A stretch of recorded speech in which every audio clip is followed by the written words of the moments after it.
Hello. ચાલો આજે આપણે મોક્ષ વિશે થોડી વાત કરીએ.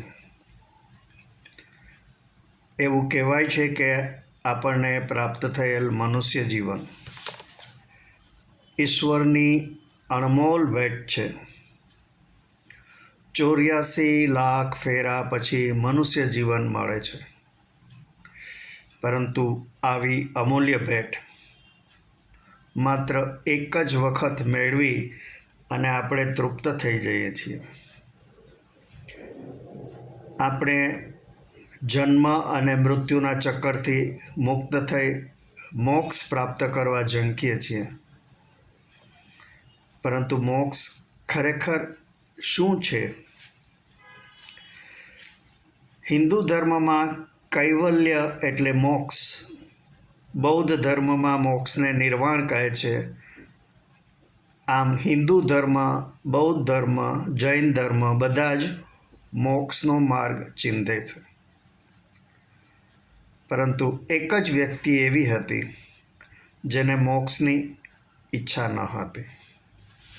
તે હતા કૃષ્ણ ભક્ત કવિ શ્રી નરસિંહ મહેતા. તેમણે લખ્યું છે કે હરિના જન તો મુક્તિ ન માગે, માગે જન્મો જન્મ અવતાર રે. એક જન્મમાં તો પ્રભુની ભક્તિ ખૂબ જ ઓછી પડે. આ પહેલાં ધર્મ એટલે શું વિશેના મારા વિડીયોમાં મેં જણાવ્યું હતું કે સિદ્ધાર્થ ગૌતમ બુદ્ધની પત્ની યશોધરા હતી અને પુત્ર હતો રાહુલ.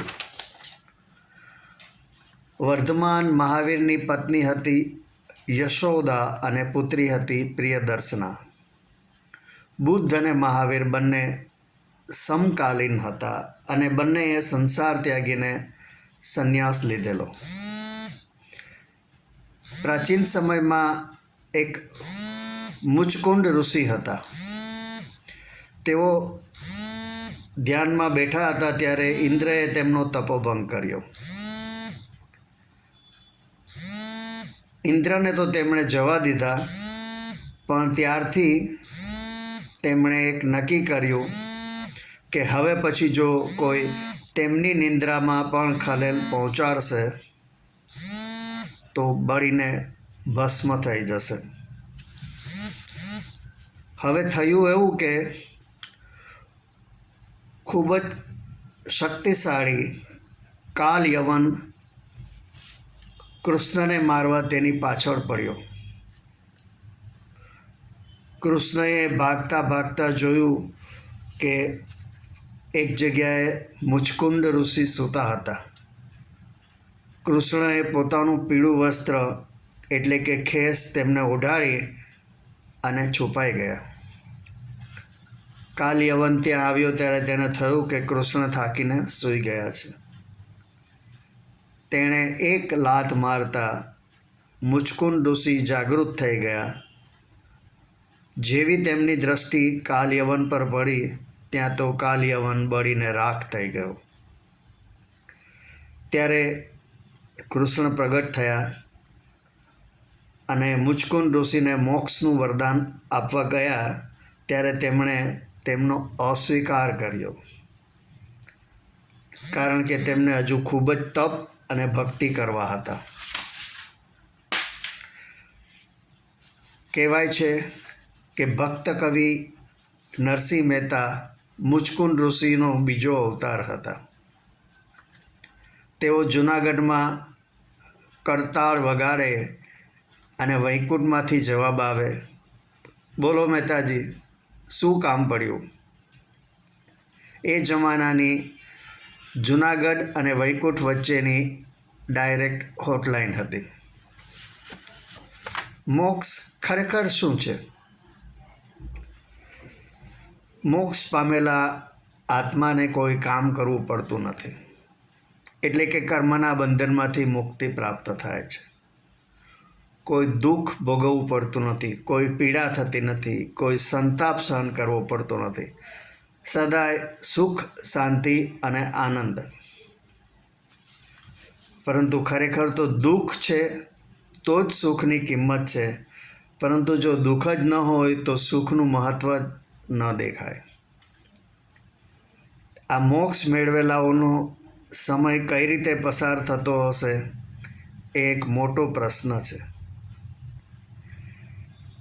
ઉપરાંત મોક્ષની પણ કંઈક વેલિડિટી હોતી હશે અને એ વેલિડિટી પૂરી થતાં ફરી 84 લાખ ફેરા, ફરી મનુષ્ય અવતાર અને ફરી મોક્ષ તરફ દોટ મૂકવાની. આના કરતાં તો મનુષ્ય અવતારમાં જ પડ્યા રહેવું શું ખોટું છે? આપણે ત્યાં ઘણાને તો નર્કમાં ફાવી ગયું હશે, ત્યાં અનેક પરિચિતો મળતા હશે. મોક્ષ પામેલ દરેકનું સ્ટેટસ સેમ હોય. પછી ત્યાં ગમે તેટલા જ્ઞાની મોટા સ્વામીજી હોય કે સ્વીપર હોય, ત્યાં કોઈ કામ જ ન હોય, જ્ઞાનની જરૂર ન હોય, અજ્ઞાનનો પ્રોબ્લેમ ન હોય, બધા સરખા. પરંતુ કરુણા એ છે કે મોક્ષ પામેલો ત્યાંની વાત કરવા અહીં આવી શકતો નથી. મોક્ષ પામેલામાં હિન્દુ, મુસ્લિમ, શીખ, ઈસાઈ, ચાઇનીઝ, આફ્રિકન વગેરે બધા જ સાથે હશે ને? જોજો, સમજી વિચારીને નિર્ણય લેજો. કારણ કે મોક્ષ મળ્યા પછી રિવર્ઝનની ફેસિલિટી કદાચ ન હોય.